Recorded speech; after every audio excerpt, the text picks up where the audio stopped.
Children's affirmation, you have to have your hands free. It's been a while since we've done this, so let me remind you that we are Unitarian Universalists. This is a sign language U. Unitarian Universalists, we are a people. This is a sign language P, so we are a people of faith, which is the coming together of head and heart, faith. And we have open minds, loving hearts, and helping hands. Let's everybody try it. Ready? We are Unitarian Universalists.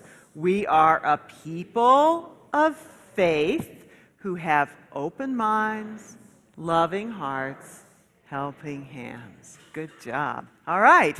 Now, I have a story for everybody, but this story, I have to have help. So I have to have help from all the people who are under 15 or so. Come on up here and I will show you how you can help me. Who's going to be brave and come first? More. You want to come up? Here's a few more. Oh, good.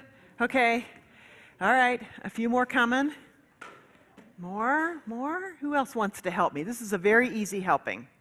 So this is one of those stories that has a phrase that keeps getting repeated, and it's the important part of the story, so we have gestures to it to help us really remember it. And the phrase is, maybe it's good, maybe it's bad, who knows? Okay, have you ever heard this story before? Some of you have. So, and the gestures go like this. Maybe it's good, maybe it's bad, who knows? You want to try that? Ready? Maybe it's good, maybe it's bad, who knows? And we're going to be really dramatic about this, okay? We're going to really kind of ham it up, okay? Let's ham it up. Hands out of pockets. Here we go. Ready? Maybe it's good, maybe it's bad, who knows? And you guys are welcome to do this too. Okay, so you're going to be behind me, but when I start on this phrase, I'm going to count on you to remind them what to do, because they'll forget, okay? We need you. Okay, here we go. So this is a story that comes from China. So I guess we should say that it happened in China, but it's a once upon a time kind of a story.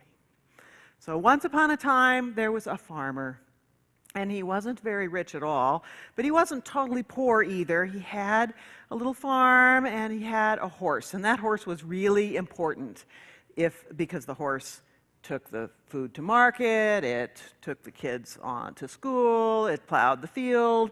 Very important horse. As a matter of fact, this horse was probably the most important piece of wealth that this farmer had. And one day, the horse disappeared. And the farmer was pretty worried about that for a little while. And he was just kind of getting back to thinking about what he would do next when all the neighbors came over. And they said, oh, it's so terrible. Oh, you'll never be able to make it without the horse. The horse, it's ruined. The horse, oh, this is so terrible, you poor man. And he said, well, maybe it's good, maybe it's bad, who knows? Well, the next day, the farmer's son was out and about, and he found and caught himself a stallion who had collected several mares. And he led the stallions home, and the mares followed, and they put him in the paddock, and lo and behold, now the farmer had 4 horses. Unimaginable wealth he had. And he smiled and started thinking about how he might use those horses, and then the neighbors arrived. Oh, this is wonderful. You're set for life. Oh, this is the most fortunate thing that's ever happened to you. And the farmer said, well, maybe it's good, maybe it's bad, who knows? Well, the next day, the farmer's son was trying to break the stallion into the bridle and the bit, and the horse threw him, and the son broke his leg. Woo, pretty big emergency in rural China, but they got it kind of worked out, fixed up, and the neighbors arrived again. Oh, what's going to happen? Oh, he could die. Oh, my gosh. Without your son, you'll be ruined. Your future, yak. And the farmer said, maybe it's good, maybe it's bad, who knows? And the next day, representatives from the army arrived, conscripting soldiers. That means the young men of the neighborhood, they had to go in the army whether they wanted to or not. Whether their families could manage without them or not, they had to go.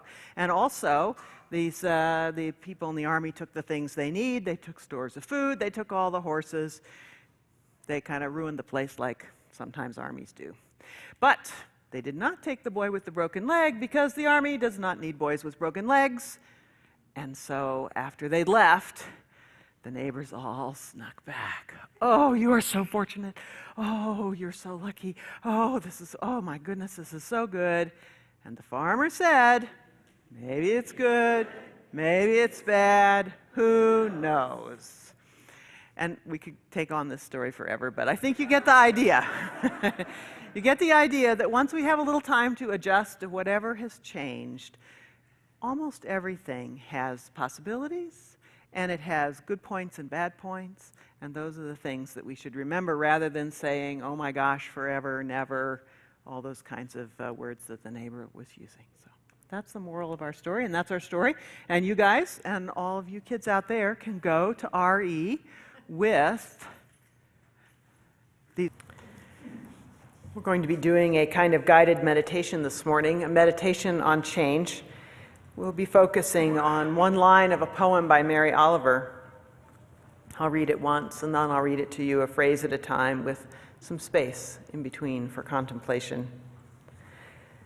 So I invite you to ground yourself, feet on the floor, feel your weight sinking into the chair, your upper body relaxed. Close your eyes if you can. It leaves your mind free to roam. Be receptive and just notice whatever happens when you hear my words. You might bring to mind a change, welcome or unwelcome, that's going on in your life right now.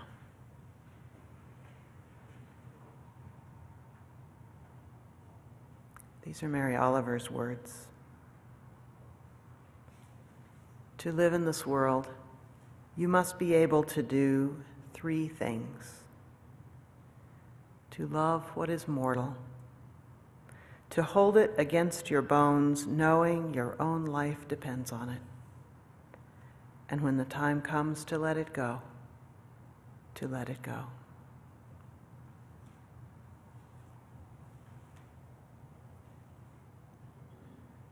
To live in this world, you must be able to do 3 things.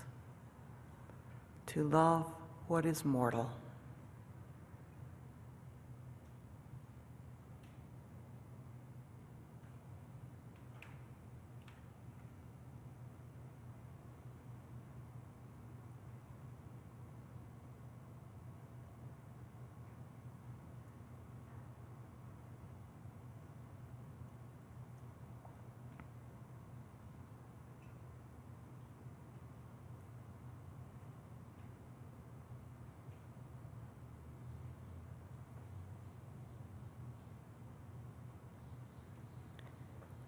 to hold it against your bones, knowing your own life depends on it.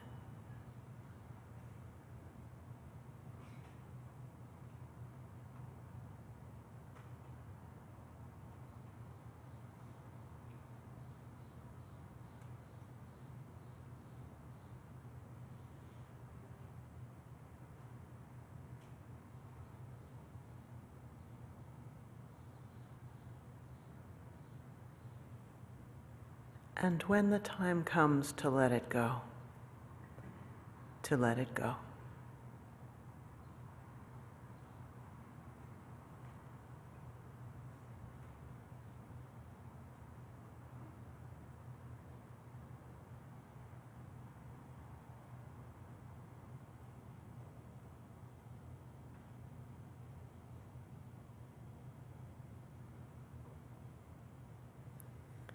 To live in this world, you must be able to do 3 things. To love what is mortal, to hold it against your bones, knowing your own life depends on it, and when the time comes to let it go, to let it go.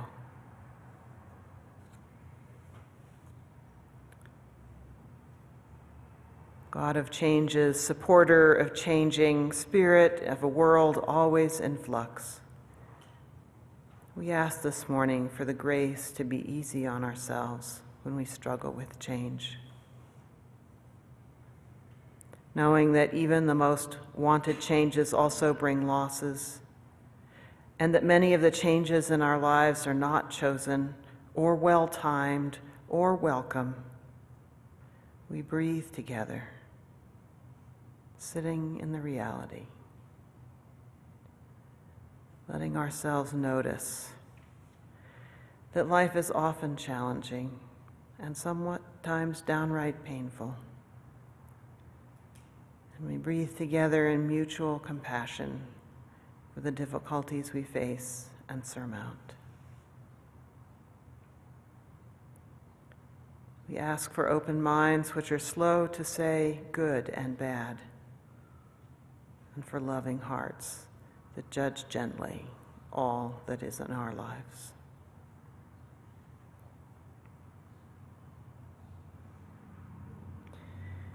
Remember and hold up those in our congregation facing changing health: Dick Bailey and Lee.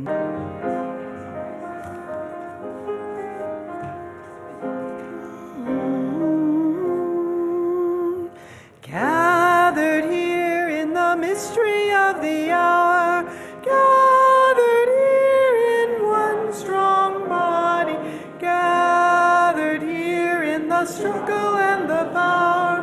Spirit, draw near, gathered here in the mystery of the hour, gathered here in one strong body, gathered here in the struggle and the power. Spirit, draw near, Spirit, draw near, Spirit, draw near.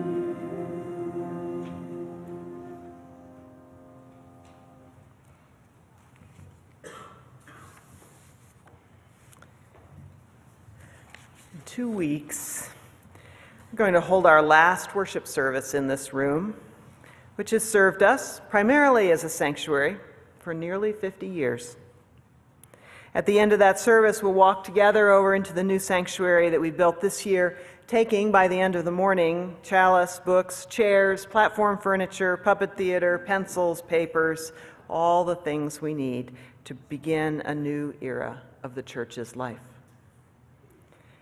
It will be a big change. We chose it several times, voting to proceed with planning, to approve a design.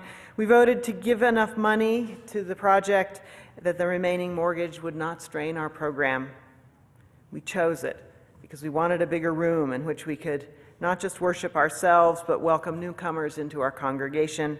We wanted to be able to walk down the side aisles without having to turn sideways, to be able to have our children with us more often, to be able to sit in the front row without experiencing neck strain, or better yet, I know you want to never feel like you have to sit in the front row at all. Well, we will have those things and more. A room we can darken for AV, a room which is sheltered from street noise, a room which is designed for worship as carefully as this room was once designed for multi-use. It's wonderful. But it's going to be a big change. The ministers and the worship team will be spending the next year figuring out exactly what works well in that larger sanctuary. The AV team, you don't even want to know how much they're going to have to learn, so stop by the booth and smile at them. Or better yet, volunteer. The choir will have an adjustment, and they're losing their beloved director at the same time. So here we are. We wanted a change, and we figured out how to do it, and now we're faced with that change, and we will cope. For most of us, but not all of us, these were all chosen changes. Like all changes, even good changes, they involve loss, though. We'll deal with the loss by honoring this place that we've been, so please do get those pictures in, all those weddings and parties and coming-of-age pictures. We'll honor this room by celebrating our great joy at our wonderful accomplishment. Lots of times the changes in our lives are more like some kind of tornado that blows in all in an instant, flattens our shelter, takes our treasure, and completely derails our life, at least for a while. These are much harder changes, but we actually deal with them in exactly the same way. We honor what we're losing or what we've lost.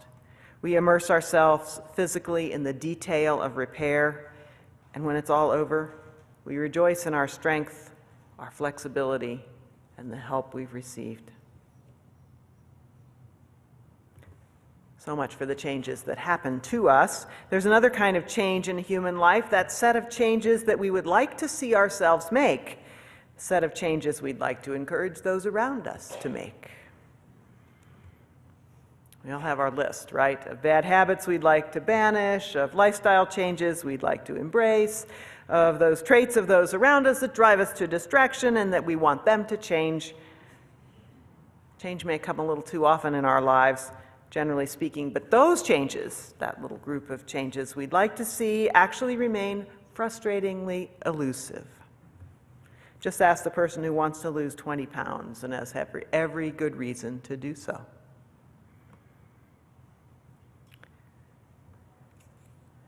These two kinds of changes, the kind that happen to us that we have to cope with and the kind that we choose but don't ever quite happen, they seem paradoxically opposite, but actually they're related.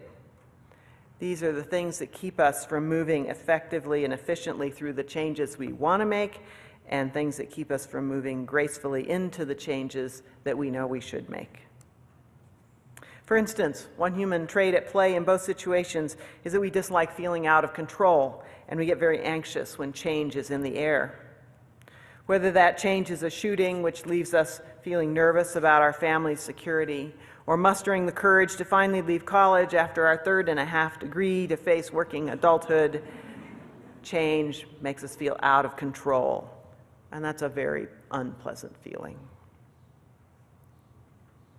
Secondly, we worry that we'll fail at the tasks of change, whether the change is one of those on our most wanted list, stop smoking, get organized, or externally imposed, adjust to an illness, or a stepchild come to live at your house, or the fear of setting a goal and not reaching it, or being inadequate to the new tasks is a real and unpleasant thing that makes us reluctant to take on or embrace even changes that we know would be changes for the better. Third, every change implies a loss, even the most welcome changes, even the most chosen changes. Get married to your beloved, and you lose the freedom of being single. Retire, you lose a structure that has served you well. Successful surgery to cure cancer, if that's the news you get, of course you'll rejoice. But oh, the losses. A body which functions and looks different, the loss of a certain innocence of immortality, the plans you had for the season of recovering, all lost. It's easy to count one's losses when the change is a negative one. The death of a loved one, being fired, being forced to leave one's home after the ravages of a storm. It's less easy to count one's losses when one faces a welcome change, a graduation, a moving to take a splendid new job, a successful medical treatment, losing 50 pounds. But there are losses there with all those things. And if they're not acknowledged and given their due, they will somehow exact their toll. All in all, therefore, it is perfectly normal to dislike the idea of change. After all, as a social psychologist once said, if you are someone who enjoys having your life suddenly and unexpectedly turned upside down, you are probably sick and should consider seeking professional help. So I'm not going to tell you you should enjoy change. But since you have to deal with it, I have a few hints you can use to practice on the small stuff so you'll be ready for the big changes, which are all too likely in store for you sometime. And I'm going to tell you that there are enormous blessings in dealing well with change. Because when you embrace change as the not always easy fundamental of life, you're aligning yourself with reality. And that in turn will not only make things flow more easily for you, it will give you profound meaning to your coping and even to the most painful changes that you will encounter. So here's the hint. much of the pain of change is self-inflicted. It's caused not by the change itself, bad as though it might be, but by our reaction to that change. It's caused by denial and resistance. It's caused by how we stiffen up and harden our attitudes as we face change, rather than mustering our curiosity, softening our wills, and embracing the new. Buddhists call this the second dart. Life throws darts at us all the time, and they hurt. But the second dart, we throw at ourselves. Double hurt. So it's hard when a spouse becomes disabled, really hard. There are all kinds of losses and changes to bear. It's a huge first dart. If we throw second darts at ourselves, darts of, what did I do to deserve this? Or I didn't want it to be that way, well then we make it worse. Maybe I should say, when we throw these second darts at ourselves, because even the best Buddhists do it. But they talk themselves down a little faster than some of the rest of us can. It's hard when you have to make a lifestyle change to stay healthy. Then when that always before sturdy body begins to make its needs known, perhaps it's more exercise you think you need. There's plenty of darts there. New schedule, new shoes, more sweat in your life, and you can make that worse. You can make it harder. You can throw second darts at yourself. You can get all worked up and overdo it, have such an awful time, or get such a terrible injury that you make it all the harder to get healthy.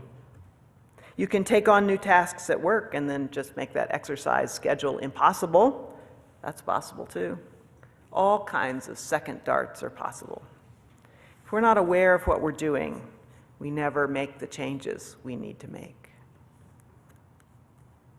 How do we stop the second darts? Because there's no stopping the first ones. That's a spiritual task, the second darts. Whole books have been written on the subject, but there are three important strategies that are pretty universal, and they have a spiritual bent to them. They're this: acknowledge your losses and deal gently with whatever in you feels it's the loser. Second, stay in touch with your gratitude and express it.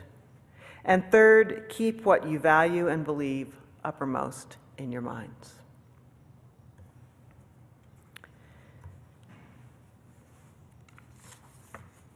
We've talked about the importance of being gentle with ourselves and acknowledging our losses in changing times and appreciating all we must leave behind, like this sanctuary. So let's look at that third thing, staying in touch with what we most deeply believe. It helps, it really does help, as we struggle with chosen or unchosen change, to imagine that when we soften our attitude and let ourselves go with the flow of all that is our lives, we are actually aligning ourselves with the great forces at the heart of things that we call by many names.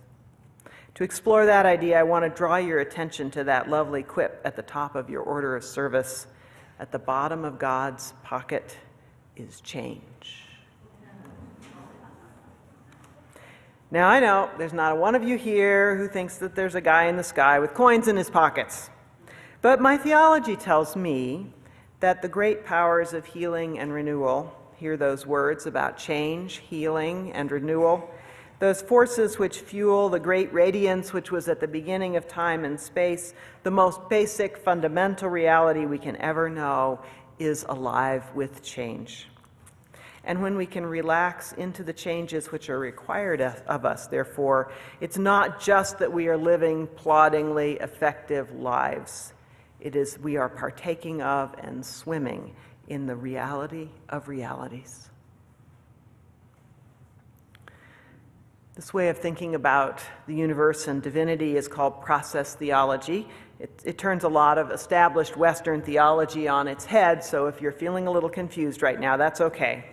If you maybe remember from a philosophy class that from Plato on, Western thinkers have always imagined that at the heart of things was the unmoved mover, God, perfect in every way, unchanging and serene, and that is the core of the universe, while all this messy matter in life, all the transitions we have, all the ways we flounder and fail and grow, all this stuff of the world that's impure, imperfect, not yet finished, not at all God. Jewish theology was a little more colorful, even more difficult to live with than the Christian theology that this is based on.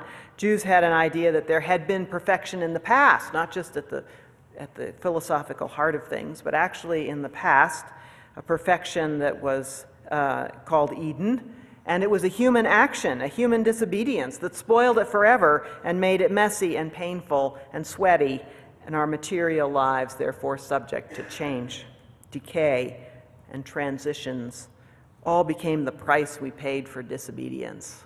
Whoa, dreary. Christian theology took both this Jewish story and the philosophy of Plato and softened them a little bit with the friend we could have in Jesus, but the heart of the matter was still there. All this change stuff is wrong and bad and messy and not right and not God. But process theology, on the other hand, wherever it popped up, declared all that, and it was declared a dangerous heresy wherever it popped up. It went pretty much unexplored until the middle of the last century.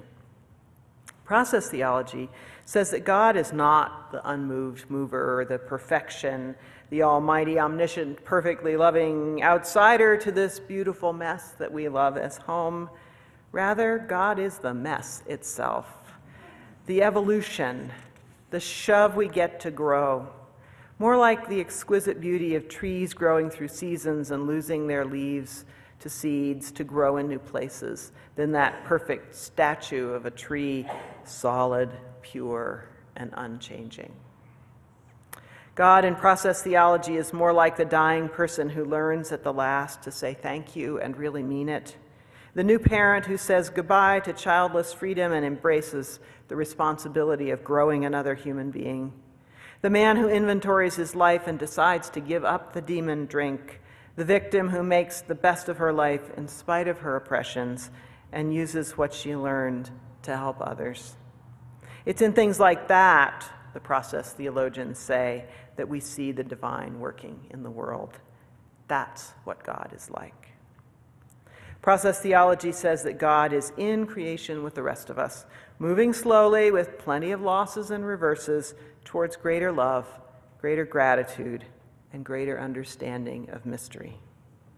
The arc of the universe that bends towards justice, as Martin Luther King, who was a process theologian, once said. Why does it matter to stay reminded of what we believe? Because what we believe is a story that we tell ourselves about who we are and what's important for us to do. And why is that important? Let me tell you a story. There was a children's hospital, and they had a problem.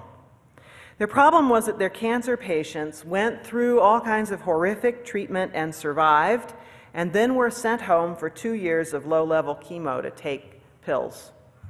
The problem? The kids didn't take their pills. Especially the adolescent kids didn't take their pills. And the problem with that is that even a few missed pills hugely affected their survival rate. The medical team, they lectured the kids about the importance of all this over and over again because they could tell when they came for their checkups that they weren't taking the pills, but it was all in one ear and out the other. So they invented a video game in which, Pac-Man-like, the player went through levels of shooting up cancer cells. And between the levels, when they won a level and were psyched to go on to the next one, they had to sit and look at a video about the importance of compliance with one's medical regime. The team kept records of which kids did the videos and how many got to level 20 and who took their meds as outpatients and who survived. And in 5 years, they had their data. The experiment was a huge success. Compliance and survival rates had gone up measurably. The team thought that they had finally found a way to teach kids about the importance of compliance with meds. And then somebody noticed something. The survival rates were just as good, even in kids who'd only played the game for a couple of hours and who'd only gone to a couple of levels, and therefore who had only seen a couple of those videos teaching them about the importance of compliance. The team had to rethink their conclusions. And they did. And what they realized is the importance of this video game was not that it taught kids the statistics about compliance, but rather it put them in charge of cancer zapping virtual robot. It turned these young people who thought of themselves as cancer victims into young people who thought of themselves as doing battle with cancer and prevailing. The game tweaked their sense of how they fit into the way things really are. And this is the way things really are. Unending change, right down to the core of things. We human beings not only live with that, we embody it. Because we're not rocks in it for the long haul. We're copers with change down to our bones. When we think of ourselves that way, we partake in the great powers of our lives, which we call by many names.